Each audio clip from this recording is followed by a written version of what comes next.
Hello friends, അപ്പോൾ ഇന്നത്തെ specially broccoli വെച്ചിട്ട് ഒരു ഈസി ഹെൽത്തി റെസിപ്പിയാണ്. അതിനായിട്ട് ബ്രക്കോളി നന്നായി കഴുകിയതിന് ശേഷം ആവിയിൽ വേവിച്ചെടുക്കുക. ഇതിലേക്ക് മിക്സ് ചെയ്യാൻ കുറച്ച് ഓട്സ് പൊടിച്ചെടുക്കാം. വേവിച്ച് വെച്ച ബ്രക്കോളി നമുക്ക് ജസ്റ്റ് ഒന്ന് ക്രഷ് ചെയ്തെടുക്കാം. അതിലേക്ക് പൊടിച്ചു വെച്ച ഓട്സ്, വെളുത്തുള്ളി, കുരുമുളക്, മഞ്ഞൾപ്പൊടി, ഉപ്പ്, പിന്നെ 2 മുട്ട കൂടി പൊട്ടിച്ചൊഴിക്കാം. ഈ റെസിപ്പി കുറച്ചും കൂടെ ഒന്ന് ടേസ്റ്റി ആക്കാൻ വേണ്ടിയിട്ട് ഇതിലേക്ക് നമുക്ക് ചീസ് ചേർത്ത് കൊടുക്കാം. സോസും ഒക്കെ നമുക്ക് ചേർത്ത് കൊടുത്തിട്ട് നന്നായിട്ടൊന്ന് മിക്സ് ചെയ്തെടുക്കാം.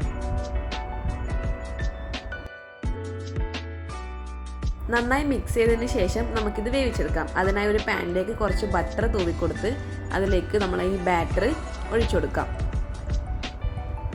നല്ല ഹെൽത്തി ആയിട്ടുള്ളൊരു സ്നാക്സ് ആണിത്. അപ്പോൾ എല്ലാവരും ഇത് ട്രൈ ചെയ്ത് നോക്കണം. കുറച്ച് സോസും കൂടെ ഒഴിച്ചത് കഴിക്കാൻ നല്ല ടേസ്റ്റാണ്. Must try.